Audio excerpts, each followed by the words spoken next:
ರಾಮದುರ್ಗದಲ್ಲಿ ವರುಣನ ಭರ, ಕಿಲ್ಲಾ ಗಲ್ಲಿಯಲ್ಲಿ ಮನೆಗಳ ಮೇಲೆ ಉರುಳಿದ ಬೃಹತ್ ಮರ.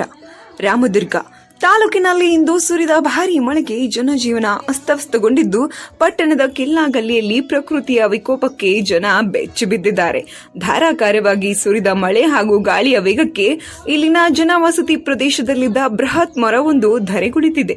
ಮರವು ನೇರವಾಗಿ ಮನೆಯ ಮುಂಭಾಗ ಮತ್ತು ವಿದ್ಯುತ್ ಕಂಬಗಳ ಮೇಲೆ ಬಿದ್ದಿದ್ದು, ಅದೃಷ್ಟವಶಾತ್ ಯಾವುದೇ ಪ್ರಾಣಾಪಾಯ ಸಂಭವಿಸಿಲ್ಲ. ಮರ ಬಿದ್ದ ರಭಸಕ್ಕೆ ಮನೆಗೆ ಭಾಗಶಃ ಹಾನಿಯಾಗಿದೆ ಹಾಗೂ ವಿದ್ಯುತ್ ಸಂಪರ್ಕ ಕಡಿತಗೊಂಡಿದೆ. ಮರ ಉರುಳಿದ ಸಮಯದಲ್ಲಿ ಜನರು ಮನೆಯ ಒಳಗಿದ್ದರಿಂದ ದೊಡ್ಡ ಅನಾಹುತವೊಂದು ತಪ್ಪಿದಂತಾಗಿದೆ. ಸ್ಥಳೀಯರು ತಕ್ಷಣವೇ ಕಾರ್ಯಪ್ರವೃತ್ತರಾಗಿದ್ದು, ರಸ್ತೆಗೆ ಅಡ್ಡಲಾಗಿ ಬಿದ್ದಿರುವ ಮರದ ಕೊಂಬೆಗಳನ್ನು ತೆರವುಗೊಳಿಸಲು ಹರಸಾಹಸ ಪಡುತ್ತಿದ್ದಾರೆ. ಮಳೆಯ ಅಬ್ಬರಕ್ಕೆ ರಸ್ತೆಗಳೆಲ್ಲ ಜಲಾವೃತಗೊಂಡಿದ್ದು, ಸಂಚಾರಕ್ಕೂ ಅಡಚಣೆ ಉಂಟಾಗಿದೆ.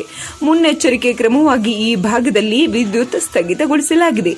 ಪ್ರತಿ ವರ್ಷ ಮಳೆಗಾಲದಲ್ಲಿ ಇಂತಹ ಹಳೆಯ ಮರಗಳಿಂದ ಅಪಾಯವಿರುತ್ತದೆ ಎಂದು ಸ್ಥಳೀಯರು ಆತಂಕ ವ್ಯಕ್ತಪಡಿಸಿದ್ದು, ಕೂಡಲೇ ಸಂಬಂಧಪಟ್ಟ ಅಧಿಕಾರಿಗಳು ಸ್ಥಳಕ್ಕೆ ಭೇಟಿ ನೀಡಿ ಹಾನಿಯನ್ನು ಪರಿಶೀಲಿಸಬೇಕೆಂದು ಮನವಿ ಮಾಡಿದ್ದಾರೆ. ವರದಿ ಸಜಿದಿನ್ ಆಮ್ದಾರ್.